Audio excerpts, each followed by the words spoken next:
Final question for you. Can you point to any significant successes from your trip so far? Have you been able to establish new ties with any markets over there? Have you been able to um, get any contracts signed or anything like that? Can you point to any successes? Well, we've been here less than 48 hours, but the initial set of meetings that we had with the European Union officials, as I said, has already created a new connection for the Eastern Connecticut Chamber. The European Union commercial services offices that deal with defense has already lined up visits for a number of these companies. Again, after the NATO meeting on Monday, some of these companies are then going off on their own because the Commerce Department and the EU Commission has set up face-to-face meetings with potential customers. As I said, Jason is heading off to Ghana to, again, try and strengthen the great idea that he has about using Bridgeport as a port to export transport vehicles. And again, the Commerce Department, through Ann Evans' office, helped arrange those meetings. And we have not literally had contracts signed, but again, I think we've had some good connections. Tony, I don't know if you wanted to step in and describe. Again, I've got Tony Sheridan here from the Eastern Connecticut Great. Chamber. He can quickly sort of, I think, describe what he thinks was achieved, again, just at our first meeting. Thank you. Good morning. Morning. One of the important connections that we made this morning, yesterday rather, was a connection with a group of Belgian people who their primary mission is to organize group tours to the United States, primarily the East Coast. And needless to say, we were delighted to give them information about Eastern Connecticut. But more importantly, we're going to join their organization so that we become part of their group and are on the front end of organizing some groups that will visit places like Mystic Seaport, the aquarium, our casinos, and all of the other wonderful tourism areas around Eastern Connecticut. So that was invaluable to us. Quite frankly, we didn't know that this organization actually existed.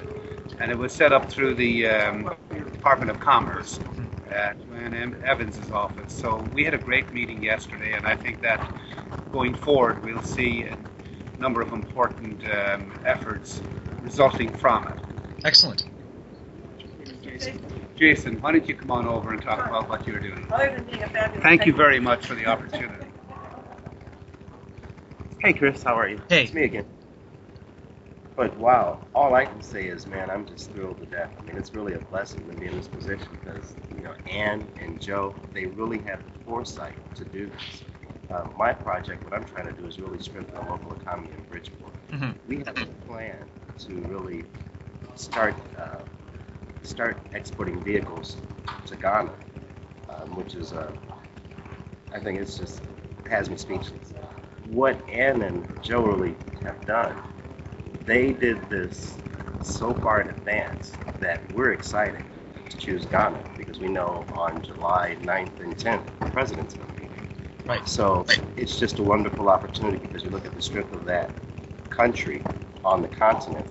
If we're able to have a direct port, a direct link with Ghana, we could do something like adopt Ghana, like a Bridgeport or Connecticut adopts Ghana as a sister city.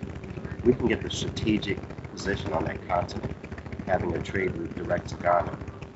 It's incredible. And have you talked to Bridgeport officials about that? Is like Mayor Finch on board with the idea? Is he interested? I've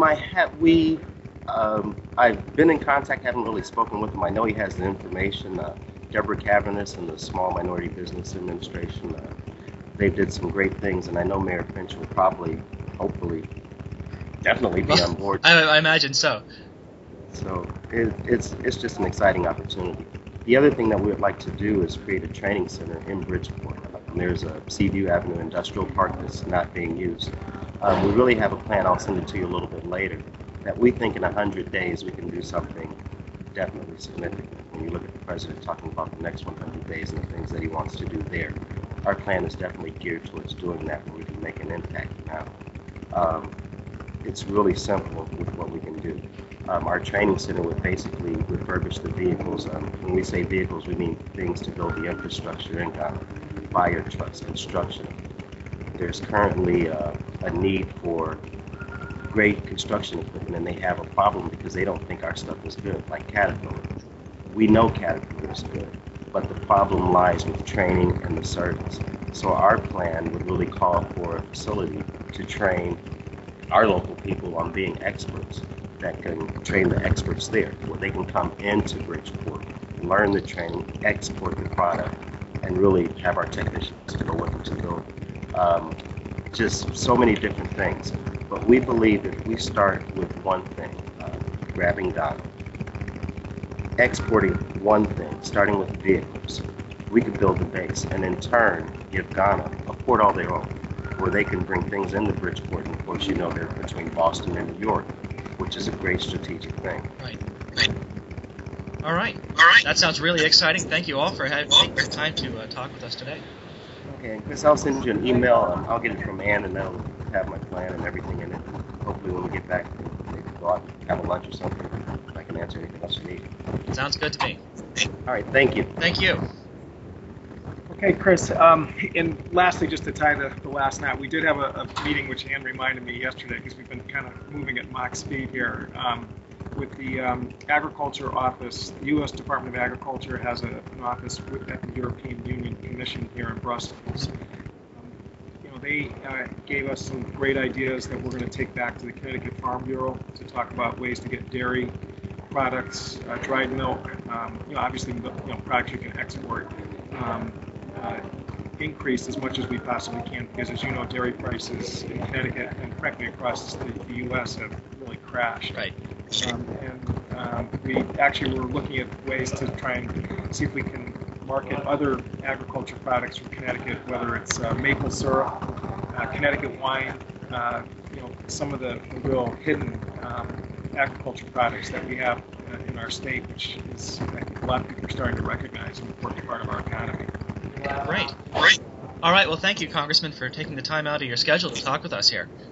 Thanks, Chris. See you back at home. Okay. All right.